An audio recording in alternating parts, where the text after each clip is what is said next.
Good evening, ladies and gentlemen, or good afternoon, ladies and gentlemen. I'll be teaching a block construction on camouflage. References I'll be using are FM 3-22.10.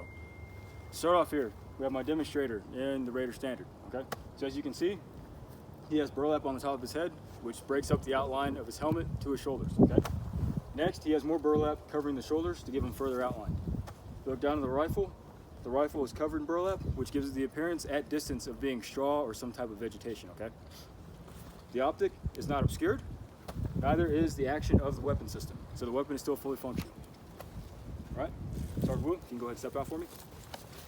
Staff Sergeant Brew, come on over. Over, gentlemen, once you get out in the woods, you want to look like this man, okay? So as you can see, you can still leave your burlap and everything on the helmet, but now natural vegetation has replaced all the artificial vegetation. Natural is what you want to go with, okay? You look down, everywhere there was burlap, there is now vegetation. It covers everything. It covers his kit. He can still access his magazines if needed, as with the weapon system. He can still look through his optic. Nothing is impeding his barrel, and he can still fire out, and the rounds will eject through the ejection port, okay? The brass wall. All right, so what you want to do, there's three things you want to cover. Shine, outline, contrast to background. So shine, if you look at Staff Sergeant Brew, generally this is done with a buddy. His base plate has been painted, and if there's nothing that the paint is worn off of, you take face paint and you smear it over, okay? So there's no shine on his helmet. Making your way down the kit, the buckles are nice and dirty, okay? That's what you want when you're out in the field. I know we want them clean, but out in the field you want to smear a little dirt, smear a little face paint on them. You come down, nothing is shining, okay? You get down to his hands, he would have gloves on in the situation, or he could take mud, he can smear it on the back of his hands. All right, outline. We already touched on outline. That's what the burlap's for, that's what the natural vegetation is for. It breaks up that natural silhouette. Then contrast to background. The standard issue Army uniform, believe it or not, contrasts the background, meaning if I were to put this uniform on a pile of this vegetation, obviously it would stick out because it's not the same material. So if you take vegetation and you implant it with the uniform, it blends as one, okay? So three things you want to do. You want to either hide, blend, or deceive the enemy with your battle position. So hiding, you're taking the entire human being and you're putting them behind a piece of vegetation. Blending is what he's doing right now. He's blending with the vegetation, okay? He's trying to become one, you're trying to be inseparable. Deceiving, we don't like to use it because that alerts the enemy to your location, okay? You're saying, hey, there's something over there, look over there, do not look at me. All right? So face paint, I'm not putting face paint on because there's 3 to 4 different kind of face paints you can use, all right?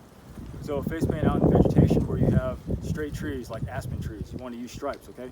Straight up and down the face, it blends in a lot better than using blotches, which is the next one. Blotches is used when you're looking in that nice lush green vegetation. So if he was in something like this, we would put blotches on his face, like a BDU pattern almost. Combination method is good for when you're traveling through vegetation, okay? It mixes both patterns a little bit, and it's good because you don't have to change it every time you go to a different setting. And then digital is the final. Digital we don't use unless we're in an urban environment, okay? Urban environments, face paint's kind of hard to come by anyway sometimes, so digital is rarely, if ever, used. So when it comes to fighting positions, battle positions, the same thing we use for Sergeant Brew and for Sergeant Wu. What you're going to do, if you have a striker, you want to get rid of those hard lines, those hard edges, all right? So natural vegetation the best. I know we use our camo nets, we use sandbags, whatever we have. If you get out there and you actually chop down some vegetation and put it on the vehicle, it'll break up the silhouette, all right? Make sure that the gun can still function. Make sure the driver can still see, obviously. We want to break up those hard lines. With your battle position, it's the exact same thing. Take the vegetation that you're going to use on top of your battle position and take it from behind you. You don't want to be cutting down trees and things out in front of you, okay? You want to take it, you want to put it over your battle position, so you want to camouflage it from the front, from the sides, and from the sky, okay?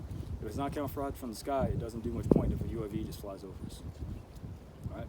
With that, brash, trash, anything that shines, you want to keep that down in your fighting position as low as possible, okay?